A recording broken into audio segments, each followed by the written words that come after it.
Okay, hello and welcome. How are you guys doing? Great to virtually be in the same space as you. Once again, my name is Abby. I'm the host of the Diaspora Project podcast, and I'm really, really genuinely excited for the conversation that we're about to have today. So most of you will know, if you follow us on Instagram, that today, the 25th of February, is quite an important day in the political calendar of West Africa, specifically for country Nigeria. Come on, shout out to all my Nigerians. Today's Nigerian Election Day, so me as somebody who's not a Nigerian, not very well versed in what's going on, I thought I'd invite some friends to the studio to come and educate me, give me some information about what is going on. So I've got two very, very special guests with me here today. To my left-hand side, Mr. Man, please. Yo, hello everyone. My name is Emmanuel Oriazwan. Awesome. I'm Nigerian born. Come on. Born and bred in Nigeria and based in Lagos. I come from Edo State, the ancient city of Edo State. And right now I find myself in Scotland, United Kingdom. So thank you for having me on the show. Awesome. We love it. And then to my right-hand side. Hi everyone, my name is Favour Anyalibechi. I am from Imo State, the beautiful state of Imo in Nigeria. I based in Lagos. I'm Nigerian born and bred in Nigeria. And yeah, I find myself in Scotland as well. Thanks for having me. Awesome. So we're going to have a conversation diving into all things election, what's going on, what's happening on the ground. So we really hope you enjoy this conversation. Hope you find it as educational as we have found it. And yeah, stay tuned.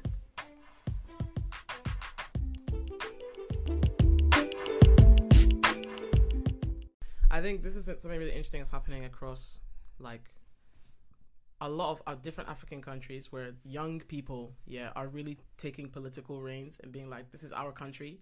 Like, we're trying to decide on our future. Yeah. So let us come out and vote. Like you're saying, it used to be like parents, okay. Yeah. But now I feel like around the world, young people are getting really engaged in politics because we're starting to see now the just how connected politics is to our everyday lives. Yeah. And it's inspiring people, which is it's encouraging, but it's kind of sad as well when you think about the people who are in power. Like Buhari, is he not like how old? 80? 80, like that? I know. And the average age in Nigeria is something like 18, 19. And you have an 80-year-old person. There's so many young people. There is a huge percentage of young people in Nigeria. Compared to Africa as a whole, Nigeria has a very good number of young people. And the thing is, we have someone that old representing this demographic, and there's this disconnect because you don't know how to make decisions and policies that will favor the stronger part of your population, right? That's why the country right now is in a mess. And I mean, I know there was a lot of terrible experiences during Buhari's time, but something I really commend his regime for was the Not Too Young to Run bill that was signed in 2018. Buhari. That reduced during his I thought regime. Buhari did not like youths. Called us lazy youths one I mean, you see that video? Yeah, I saw. Lazy youths. Look, he just keeps lazy Nigerian youths surprising us at different points. Yeah. And the bill reduced the age of voting to 35 years. I mean, the age of running for presidency to 35 years for presidency and governorship. How old was it before? I thought it was 35. No, it wasn't 35. It has been 35 or 34. It wasn't 35 at all. It was something else. It was over 40. Wow. How can over 40 people? I mean, in this world, especially looking at everything that's going on in the world, minus politics, minus election, young people are now people are now doing things more in their younger age. Yeah. What you see a 20-something-year-old doing now, 10 years ago, a 20-something-year-old person is still in their parents' house. They have not thought about doing something like that. So generally, in the world speaking, absolutely. I think people that are young are now doing things that's ordinarily a 30-year-old person, 40-year-old person have not even dreamed of achieving. True. Mm-hmm. So I think. Yeah, young people should be more involved in terms of politics, in terms of everything. Young people should be involved now more than ever in Nigerian politics. And they are actually right now. My friend in Nigeria, Olumide Oworo. He's an actor. Yeah, fantastic guy. He's running for a position in Wow. Surulere. Let me bust your brain. Mhm. Bust it. My youth pastor in Nigeria Yeah. traveled back to Edo State. Wow. He's contesting for a position, and he's in his mid-30s. Wow. Wow. Right? Like that bill that was passed in 2018 is so interesting that if you are 25 years, you can contest for a local government chairman. Wow. Wow. To see how interesting it is. So right now, a lot of youths and young people are No. saying that, Do you that know they can come BankKW? out. He's Yeah, also running for a TSR something. absolutely. Yeah. Absolutely. So we have young people coming out and saying that they can actually effect change and They not have should, to wait 'cause for old people to. They should definitely come out. Like, young people are now doing things like they should do. Yeah. I absolutely agree with that. Trust me, the future for Nigeria is bright. It's hard Come to on. say it right It's now, hard but to it's say. bright. Trust me. Yeah, it's. I think. Do you think it's to do with, like you're saying, people are waking up and realizing, hey, like, you know, you're saying young people are doing stuff. Yeah. We're I feel like just around the world, young people are just taking the reins and being like, yo, we're gonna do our thing. I don't know. I think our concept of time is a bit different than the previous generation. Yeah. The previous generation was very much like, you know, you have your time. You Yeah, do this exactly. and then you do that. So you do, for example, you do uni, then you get a job, then you get this, and then you do this. But young people, I feel like people are like, nah, I'm in uni and I started a business and I'm doing this and I'm doing this. And it's like, but it's like we're just trying to maximize our impact. I've been saying that, like, what a 35-year-old person have not dreamt of doing, someone that is 21 is already doing much more. I think there's so much. It's all Like the internet and the information stage we are. one of the in. blessings we have now is access to information. Exactly. And I think that's the reason why not around the world, certain number of young people do not believe in a conventional form of education any longer, because they're like, why do I have to go to the university for 4 or 5 years to learn a certain course when I have access to learn it online and be better than people that actually went to the university to study for 5 years? So it's There's so much information. if information now is key, and I think it's one of the is one of the strong pillars that hold youth today, and it's part of what has really helped us during this electoral process. Yeah, Nigeria it has specifically. 100%. Social helped. media, Social if media. access to information information. is so key. Do you think before the social media era, do you think it's linked to this whole idea of like misinformation, disinformation, or is it kind of more about like the community, like other young people are seeing young people doing stuff? It's still social media, because Community is also key. So you think it's the community aspect, like, so for example, if I see you, Emma, if I see you going to vote, I'm like, oh, I can see him, Yeah, like I can see that. Definitely.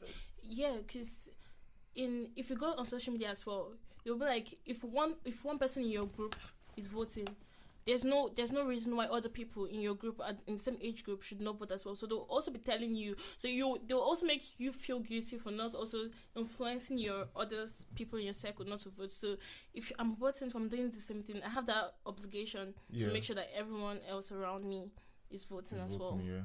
So yeah, community makes it easier for people for more people to like get involved. And young people love community. I mean, you can see it's here. very important. We are built for community. Yeah. You can see it here on campus. After the first week, you are looking for a society or something. To be part of something, right? Yeah. And a lot of celebrities in Nigeria are jumping on pushing people to go out and vote, and they have an active community already. So if you see someone you're looking for up to, like a fowls, going in the sun, sweating, shouting that you should vote, and this guy is young, in your mind you're like, why should I be sitting at home when this guy is cool? He would have been chilling in his air conditioned house, but he's outside in the sun. There's something he's saying. There's a Nigeria he's saying that's making him go out in the sun and stress himself. So I mean, since I identify with that kind of person, I want to come out and I want to come out and do something. So community is I mean, they those people like at once like influencing half of what we see other people do. So it's also very important that those influencers that are also influencing other people, it's very important that they say the right thing or they advocate the right thing, because if they don't, it's actually affecting others as well. So yeah, those guys personally, I didn't used to link accountability to being a celebrity before, because in my mind I'm like, what do you mean by that? You didn't plan to be famous. I mean, you were just doing your thing, and people just vibed with it, and you built if you built a huge fan base. So you don't have to be held accountable like someone in the government that decided to run and win. But over time, I mean, it's something celebrities is a reality they have to come to. That look, you're actually influencing people, and they are influencing people. Yeah, I didn't used to think that way before. I mean, you could argue that if you're a celebrity, you are, you're saying it's not the same as being a governor that's running, for example. Yeah. But you are contending for people's attention. So in some way, you could say maybe you're running for a position, but it's like a social position, as opposed to a political position. I don't think they're contending. I don't think they're contending for people's attention. The thing about being a celebrity is, you've built your craft to the extent that people want to identify with your brand. The people just attract with you directly. Like the people that you attract, they just come. Will I say easily? Not easily, but like not easy. I know there are some things you do to put yourself out there, but I mean, people just want to identify with your brand. Like you don't actively go out and campaign and say this, but the truth is, over time, you would see how much influence you have on people. And the thing about arts and the creative space is that sometimes if you don't stand for something, the government can use you as a tool because of the kind of influence you hold. So that's why it's always important for celebrities to like take a firm stand early enough so people know what are your values aside the music that you sing. But I think this is kind of like going back to what you're saying about like the way life is now. Maybe this is the way I see it, but if you're somebody who's, let's say you're a musician, when you put out music or you create art and you put it out, everything you do has a level of influence tied to it. Like that's just the way the world is right now. We can't escape that. Even people who are famous for their tweets that they took 30 seconds to write, that's still influence. Do you get me? I think in the past we were able to say that it's almost like celebrities used to be, like you're saying, beyond accountability. Like if I don't know, if a rapper or a singer did something and somebody was like, I don't like this or I don't agree with this, it's fine because they're this rapper or this singer. But now because of social media and because of the interconnectivity of everything, everything that everybody does at all times is an influence in some way. And so it's like, not even just celebrities, but all of us need to be cautious of what our influence is. You get me? Even when you post something on Instagram, that's still influence. You're still influencing. You're like building this personal brand and this image of, oh, this is who I am and this is the image I'm portraying. Yeah. I don't know. That's correct. Actually, fact, like pin that on your Twitter page because it's fun. Because the truth is, the media window before used to be very limited to just the TV. Yeah. So anyone that can make it to the TV can actually influence. But now the media window is now so wide that if you have a phone and an Instagram account, you can actually have the same influence that will take people years before to make it to the TV. And it was also limited to a particular kind of profession, just like actors, musicians. But now you don't even have to be an actor or musician to be an influencer. Just go on Instagram and gather like 1 million followers and then and record your next meal. And brands you. Just record your next cooking meal. Exactly. Ladies and gentlemen, my name is Abby. Welcome to my Instagram live. Yeah, that's it. Boom. You are influencing people will just already. troop in your accounts. Yeah, absolutely. So, absolutely. So but then, it's interesting. And that's the thing is like as well. It's not even people who are doing interesting stuff. Exactly. Like if you're like, for example, some of the people who are the biggest on Twitter, they work in some office somewhere, but they're just funny. So people like their content. People like their tweets, and they're like, oh my gosh, this person tweeted. Meanwhile, this person is like, I don't know, eating cereal, going for a walk, just doing they're just somebody, but they've blown up on the online space. lifestyle. Lifestyle. Lifestyle. That's what it is. Just lifestyle. Yeah. Honestly. Yeah.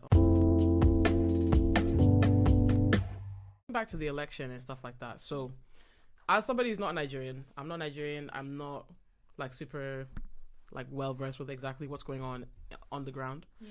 For somebody who's listening and they don't have no idea what's going on, what's the deal with this election? Who are the candidates? What's the general vibe? What's the atmosphere?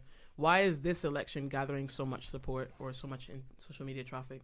You know something interesting about this election again is the fact that we have 3 major contestants. Previously, we only had 2. I remember when I was in secondary school, our lecturer was my secondary school teacher was telling me that we operated this. I don't know what they called it, but just like America, that you just have 2 major political parties. Yeah. But no, we have 3 major contestants running for the presidential election. You mean 3 major contestants or 3 major parties? 3 major parties. Okay, cool. Yeah. Just to clarify, yeah. Contesting for this. Yeah.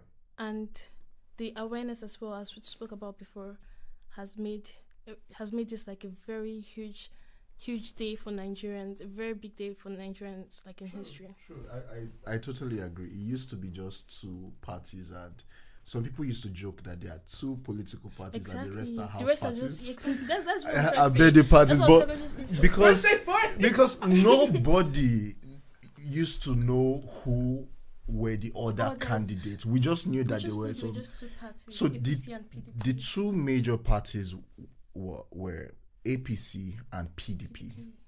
Right? Those were the 2 major parties in Nigeria. Sure. And we're sure that whichever candidate was going to win is going to be from these 2 parties because of the level of influence they hold at different levels in the government. That's true. Right?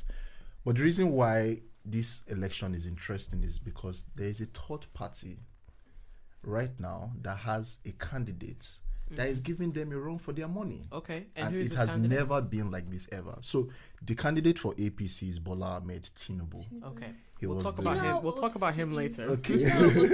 We're coming there.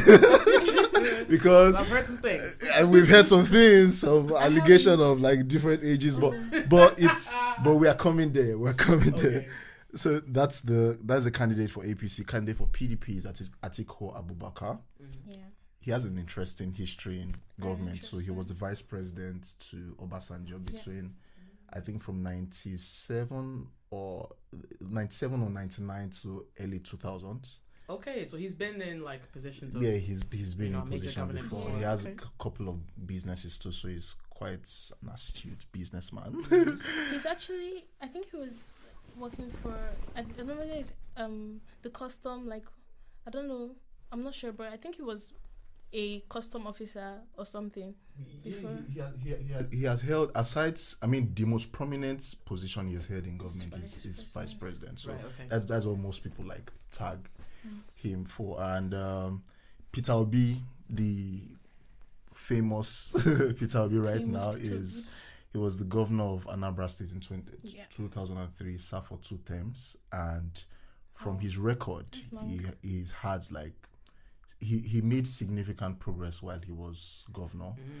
And as much as he has all these accolades to his name, something people remember him for is his transparency and diligence. Right, okay. And that is one thing we've not seen in the government for a very long time. Okay.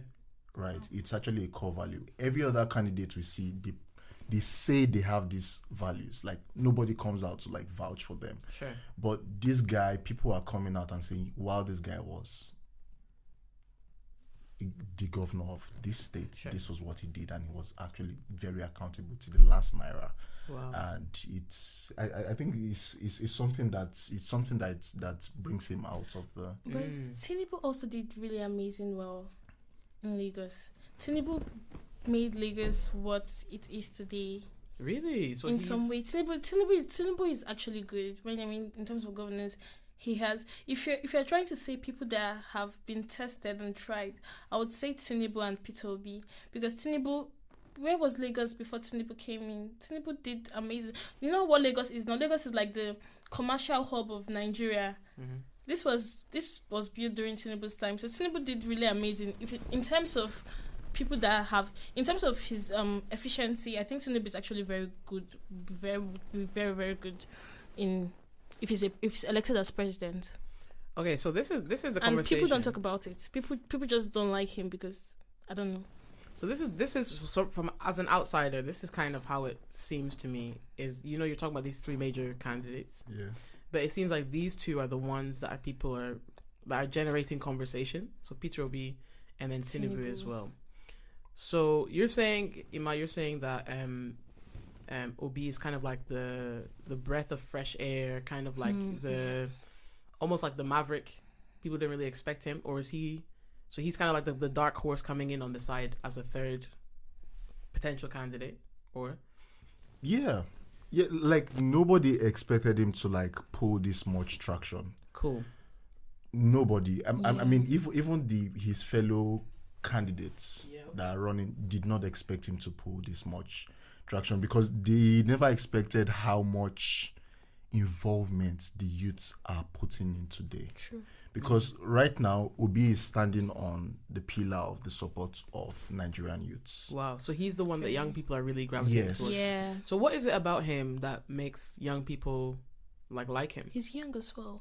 He's also a young Young-ish. person. He's not too young, but he's actually okay. So young, but he's not bad. He's youngish. So something I personally see about the whole youth movement and everything in Nigeria is when we say we want someone young to run, we don't necessarily mean we want an 18-year-old child in office. Of course, yeah. We want someone that is futuristic and has a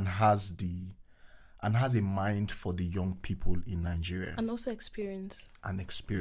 So is that balance between somebody who has that freshness, young, Yeah. but then also has they've been around, they've done stuff, they have like a record that can hold them up. Absolutely. Type of situation. Okay, cool. Absolutely.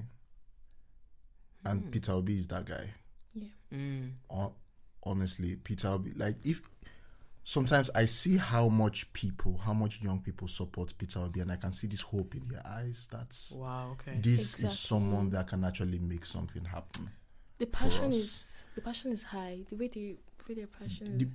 The passion is so high, and I mean there are still young people that want to vote for Tinubu, Bola Ahmed Tinubu and Atiku Abubakar. Don't get me wrong. Like people have the freedom to vote for whoever they want to vote for. You understand? Okay.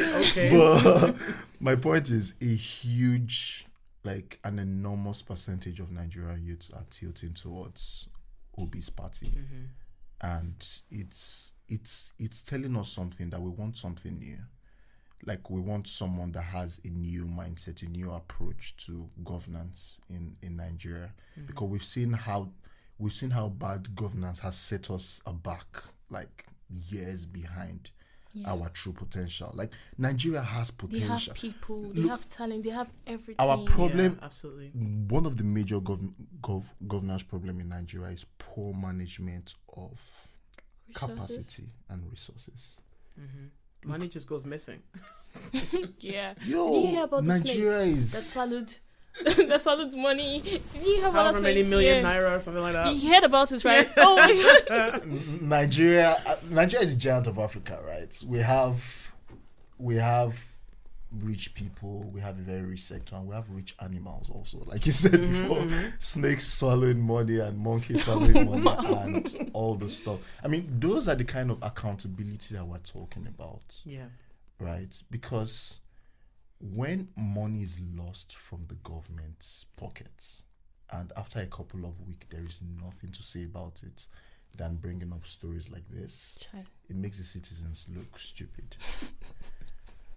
That's the thing that, I mean, again, I can only speak as an outsider. Yeah. That's the thing that I find quite interesting, is not the stories, because let's be honest, money goes missing from all kinds of governments in the world all the time. Yeah. But the story at least makes sense. But I think, like you're saying, this thing of maybe making the populace feel like, are we dumb telling us a story like this? it's difficult. I can imagine that being really challenging to see, like, this is our government. Yeah, and these like no form of like you said, obviously around the world, money gets missing from different um, coffers of the government, right? But there's this level of accountability, maybe not 100%, but to a reasonable extent that the citizens know that, okay, this is what happened and this is what is going to be done. But as like trillions of naira, billions of dollars just go into the dark and nothing. Billions of dollars. Like Billions of that dollars. level of money. I think even though money is getting missing, like, and we still see significant achievement by the government, it can compensate for the missing money. Like, if they're really doing something and money, then we can say that actually nobody is perfect, and if there's a missing money or something in the government, but the government is actually doing their best in this area, in that area, it can actually compensate for their imperfection or whatever happens to the money. Yeah. Okay. So you're saying it's almost like a perfect storm of a few things. So it's like the lack of governance or the poor governance in terms of, or lack of financial, what would you call that? I don't know, management of resource. Yeah. Mixed Absolutely. with, like you're saying, other factors that are just creating and compounding the issue. Well. Okay. Yeah.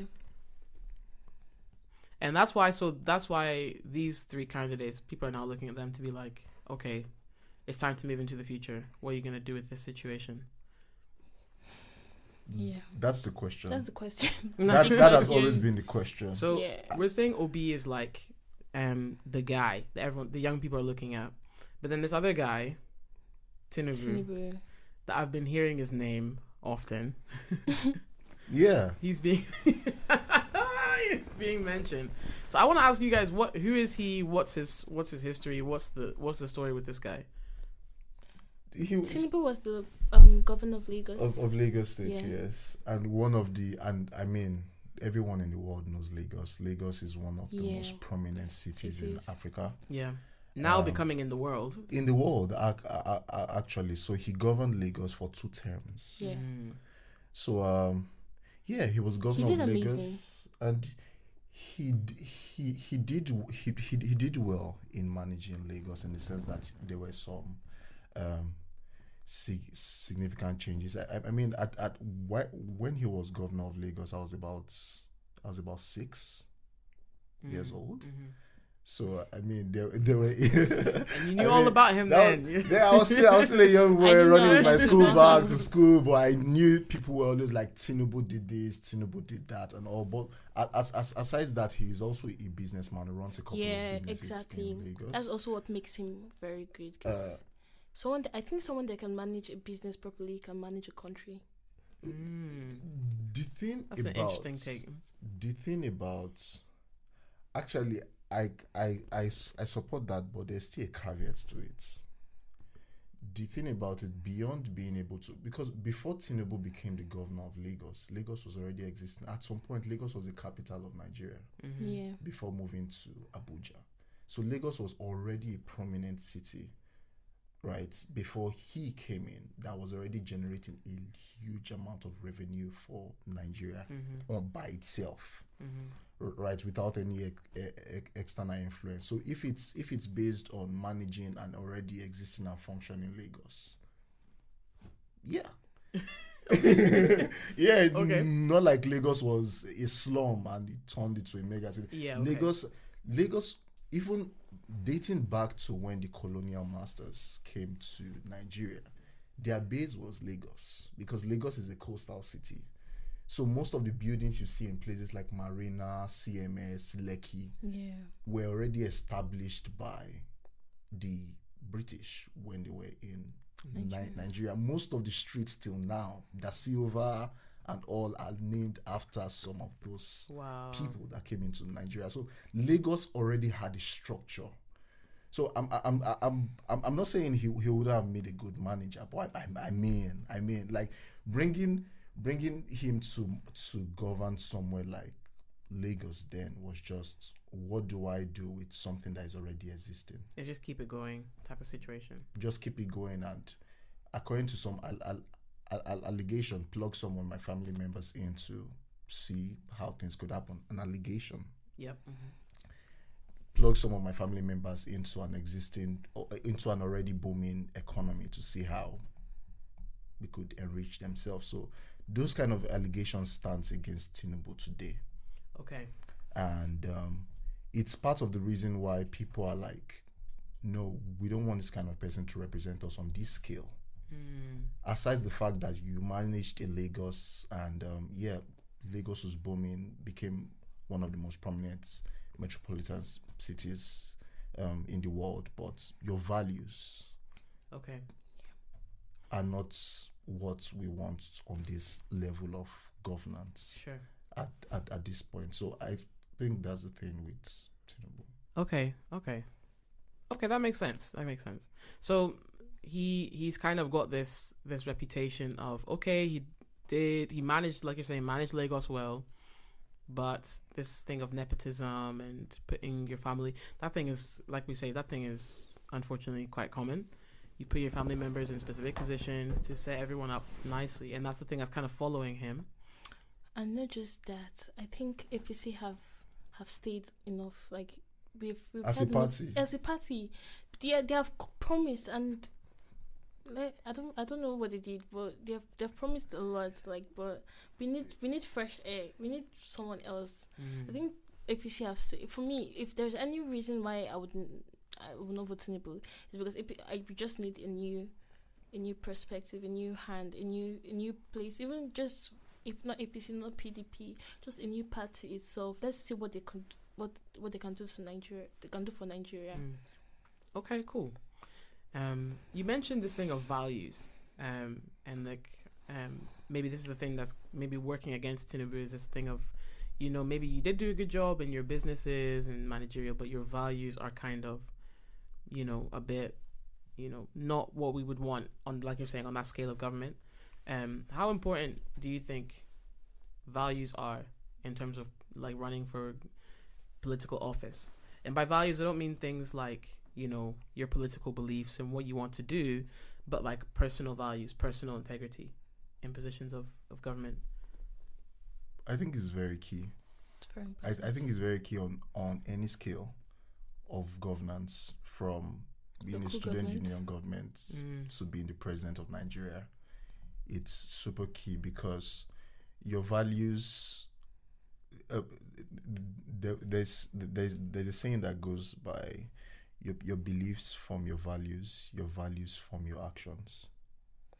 So your actions most times are usually not far from your values.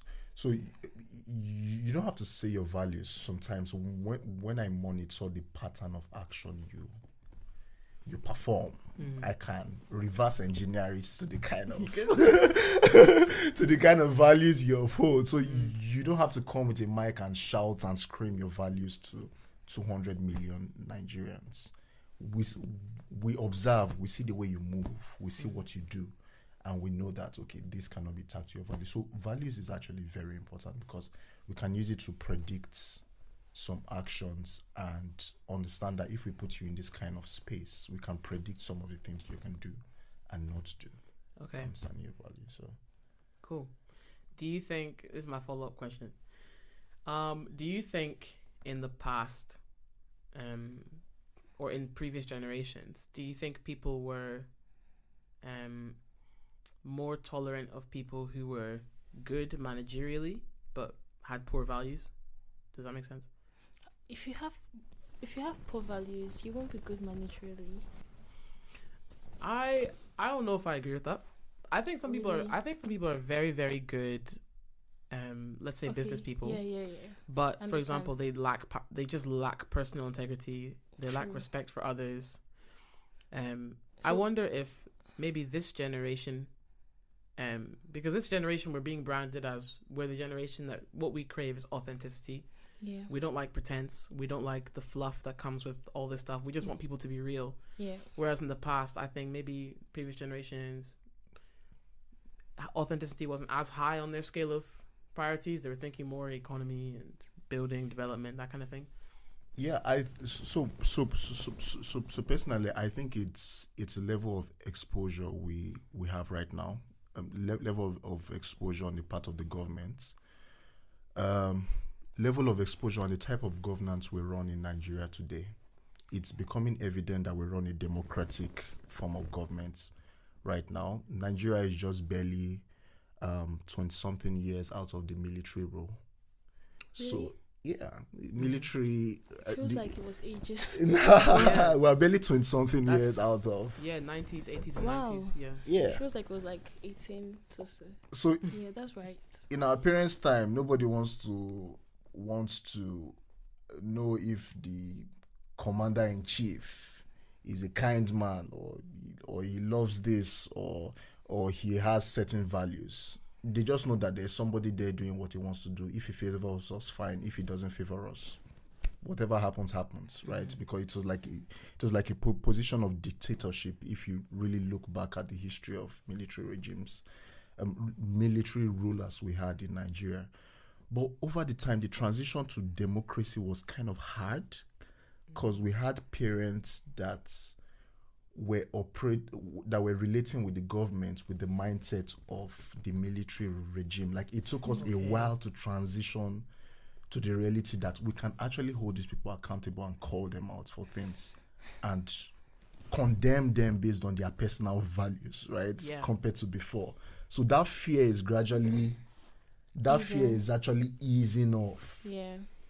In a military regime, if you mention anybody's name, anyhow, you're gone. you will receive a letter.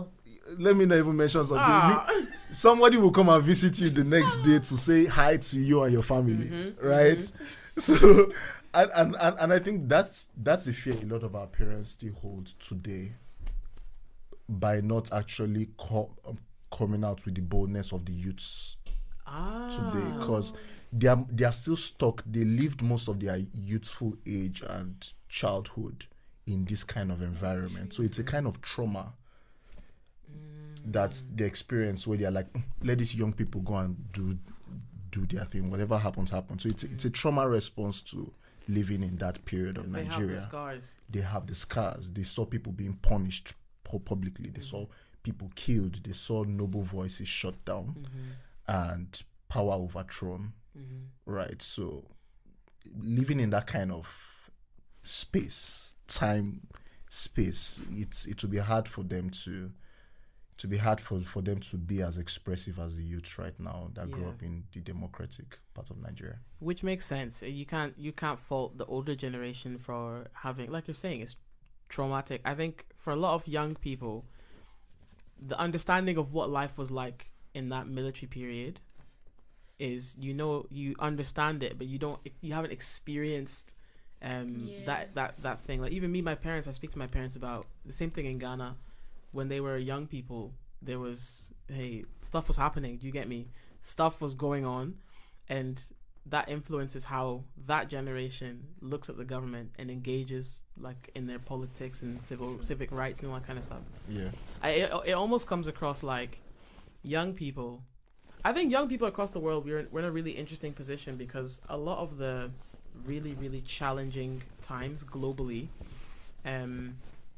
happened maybe a little bit before our time. There's challenging times that happen all around the world all the time, but some of these really challenging, defining moments in countries happened out with our generation, and we're living in the aftermath. Yeah. And so we move a little bit differently. Like you're saying, there's more almost courage to look at the government and say, hey, we don't like this, because you've never seen your friend get shot because they said something that the regime disagrees with. I mean, I saw a friend got shot in 2020. Yeah, really? Wow. I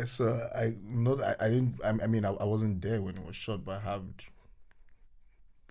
we all know the NSAS movement. Yeah, I was just about to ask. This is actually what I want to talk about. Yeah. So I have. I went to Commande Secondary School. Same. Ojo. Oh my God, same. Ojo, nice. I'm giving you the hand. Nice. Wait. So you guys went to the same school? You didn't know until right now? You went to Commande Secondary School? Yeah, I went to Commande Secondary School. Oh my God. Wow. We have almost the same background. What Lagos. year did you graduate? I graduated in 2010. Oh, Oh, that's I graduated 2019. I don't think we saw each other. I don't think we saw each other then. But I mean, I graduated 2010 from Commande Secondary School.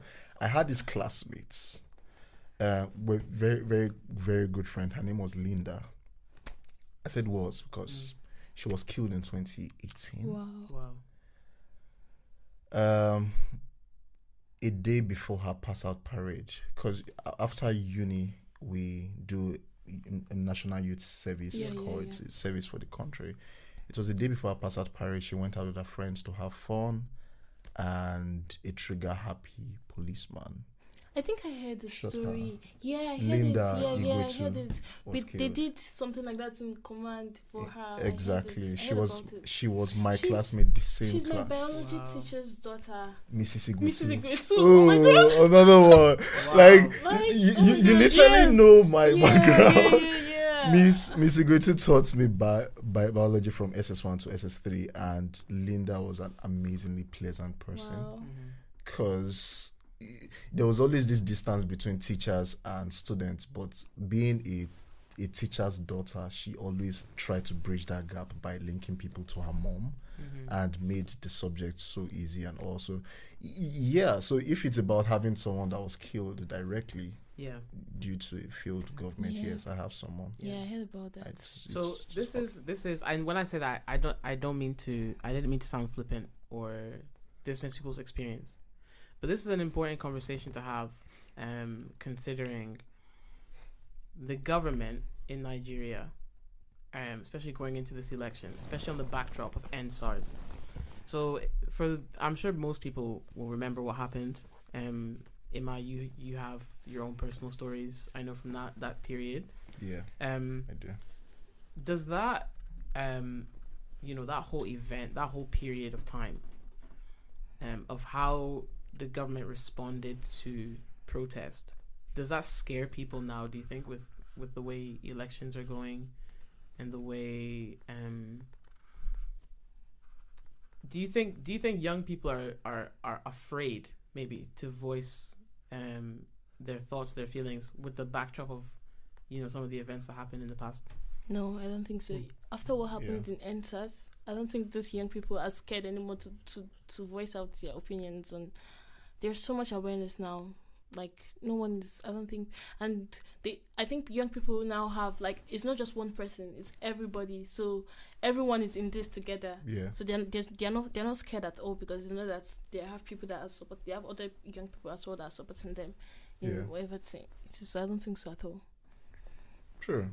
I don't think it's fair. I think it's a kind of holy rage. Okay, I like that. A kind of rage, because it's not fear. Like the young people literally faced their fears that day at Lekki toll gates, where a bunch of military men opened fire at them, and they sat down in front of the toll gate and sang the national anthem. I think that was the peak. That was the breaking point. That was so patriotic. That was the breaking point. Breaking point of what? What broke? That was the fear. The fear. The fear. Even that was the breaking point of the fear for a lot of parents. Yeah. And they're like, we've seen the worst. What's the worst they can do? Like, they have done, they were tired. Like, we just want like, if we could come together as young people in Nigeria to voice our opinion, and we fought through a period like 2020, we can come out in mass and vote someone we want into power in 2023. So it's rage and unity. Yeah, in a unified voice to say, yes, we can determine what we want Nigeria to be, and stand by that. True. Yeah. So it's so trust me, it's not fair. Okay. Not fair at all. Which is do you find that what's the word? I guess sparks a sense of maybe hope for the young people, like you're saying. The young people can really go out and say, listen, we're gonna cast our ballot, and we're gonna voice our opinion on what we want. Absolutely. Yeah. So the other dimension that is being brought up on social media a lot, particularly from sources outside of Nigeria, is this idea that that this is a testing of Nigeria's democracy. This election is a testing of democracy. Yeah. Do you guys feel that as well? That this is a that there's the fear that things might be tampered with, rigged, that kind of thing. I mean, from what I've heard so far, this day regarding the election, I think people have like come up with like positive news that things are actually going well, and that's there is, unlike before, that if you go to the polling unit, it's always chaos and fight and everything. But people, from what I have heard so far, people say that's like everything is going well. So we just hope that it can only go well. Even Peter Obi just casted his vote, and I was like, yeah, oh, so that it was beautiful. It actually went well. So let's just see what will happen with the whole passion and with the whole energy that people are bringing towards Peter Obi. I mean, so many Nigerians hope that Peter Obi will win. Well, we can't tell yet, because I mean there's still the north part of Nigeria that Tinubu is still controlling. So let's just see what will happen. I mean, the concept of we're gradually pushing towards the idea of a free and fair election. Free and fair in the sense that recently there was this new improved electoral act that was passed, where the election process will be digitized instead of the conventional manual way of paper and ink and manually having to transfer those ballot boxes to the different electoral centers. I mean, the old way used to give chance for things like ballot box snatching, and once a ballot box is snatched, you have no record of that person. Yeah, I heard about the last election. The last election was wild. So in the process of transporting the boxes and all, talks can intercept and everything. But the improved electoral acts has digitized it in the sense that while you are voting in real time, a database is being updated. That's one interesting thing about technology, actually. Yeah. About MySpace. Come on, it's being updated. So now it's not about the boxes were being transported and we were intercepted and people were killed and ballot boxes were snatched. Now a database is being updated in real time. So they are going to count that against the number of accredited people that were there physically to vote. So it has to align right now. So if the number of people that voted on the database is showing 50 million and the number of people at the accredited center is showing 10 million, you have to account for where the other 40 million is coming out from. So those were the kind of discrepancies and inconsistencies we're seeing in like the previous electoral processes, where there were more votes than the people that showed up to vote. And also I think the new electoral act is part of why people actually have confidence in our democratic rights. Yeah, right and now. the process, which is incredible. Democratic process, yeah. That's incredible. Yeah. One final topic for us to delve into, and then I promise I'll let you guys live your lives. So, another question that's been brought up with this election is something that we're seeing. I mean, I can speak for Ghanaian politics. What we're seeing now is an increase in sometimes tribalism can come and rear its head and say, because such and such is from this particular area or this particular tribe, they get certain favors or rights. So, and the three candidates that are running, what tribes are they from? Yoruba. We actually have the three. I didn't even actually notice. Quite interestingly. Yeah, we have the three major tribes. Tinubu is from the west, southwest. I took it full. Atiku is from the north. Yeah.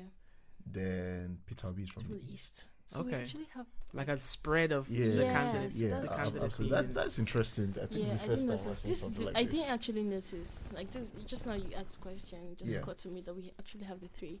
So I think there are so many Yoruba people that are voting for Peter Obi. There are so many people, not just even Yoruba, just but the South, all of them. Like people are just coming out for Peter Obi right now. So I think right now, I don't think anyone is being tribalistic here, especially in this election. no one is being tribalistic at all. Everyone is just like very aware. Their eyes are open. We are going to vote the right person. There's this quote I saw on Instagram. I don't know. I can't remember the exact words, but it's like, if you can't leave your child with this person, or if you can't allow this person to be your father or something, then why are you voting for that person?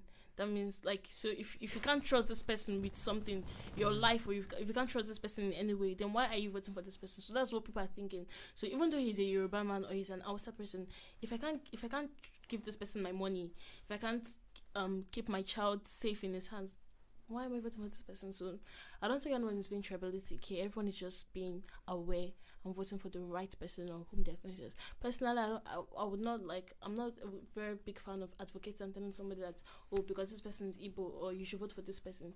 Let people just vote as their conscience leads them, like, or whoever they feel is going to be the winner. Cool. Awesome stuff. Ima, what do you think?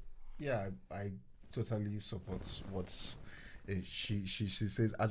As much as the fact that people are going to vote for value, there are still some tribal extremists in Nigeria that are choosing to stick with people because they come from the same geopolitical zone. Yeah, I've heard people online say, I'm going to vote for Tinubu. Why? Tinubu owns Southwest. That's the only reason why. Like, some people are saying, I'm going to vote for Abubakar. Why? Peter Obi is an Igbo man, and an Igbo man cannot rule Nigeria. Jeez. Like different extreme tribalistic ideas. Right? Igbo people are actually very good in business. So I think Igbo people will be amazing. Like, if they give us the chance. The Igbos. We've never had the chance. We've actually never had. Look at in the history of Nigeria. There's no Igbo person that have actually been there. The president. Yeah. Actually, so right now we are trying to like ensure we overpower those kind of people, those kind of tribal extremists, and have more people come out because of what the candidate stands for, and because of his value, and because of the hope and possibilities this person can open for Nigeria. So yeah, are there tribalists? Yes, they are. Are there still reasonable Nigerians that are going to come out and vote for value? Yes, they are, and there are more. Yeah. So, which is good. It's a good thing. Trust me. Awesome. Just to finish up, so obviously the whole ethos behind our podcast and our page is speaking to and sharing information with people who are in the diaspora. So there's a lot of people who are part of the Nigerian diaspora who are unable to vote in this election, or who are not really as aware of what's going on, or people who have grown up here and are not so connected to the politics. Is there something that you would like to say to encourage those people and what this election means, what they can do, or what these results would mean for the future of Nigeria? What would you say to like almost enlighten or educate people who are not really aware? Definitely. You can do something even though we don't have PVC.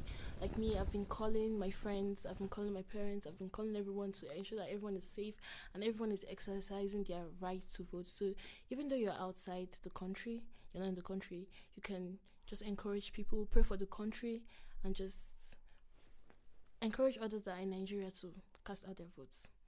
Sure. Yeah, like you said, there's been no bill passed for Nigerians in diaspora to vote yet, and I mean we have over 15 million Nigerians spread across the world that can actually influence decisions in Nigeria. So we're hoping that will be effected soon. But whichever way, if you're in Nigeria and in diaspora, try to do your bit in encouraging Nigerians in Nigeria to be involved in the political process. And because the truth is, over time, you are Nigerian at your core, as much as you travel around the world and everything. So we have to secure the base.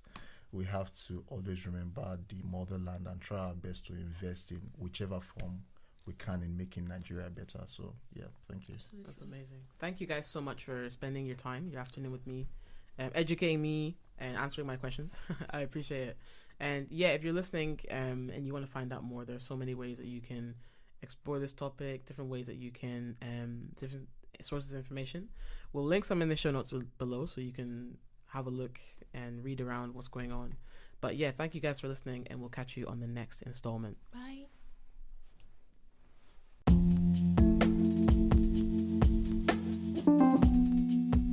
Hey, thank you so much for tuning into this episode of the Diaspora Project podcast. We hope you enjoyed this conversation and you'll stick around for the next one. If you'd like to keep up to date with what we're doing, you can find us on our website, www.thediasporaproject.co.uk, or you can find us on our social media pages. On Instagram, we are at thediaspora.project. TikTok, we are at the Diaspora Project. And on Twitter, Facebook, and YouTube, we are the Diaspora Project. Thank you again, and we will see you next time.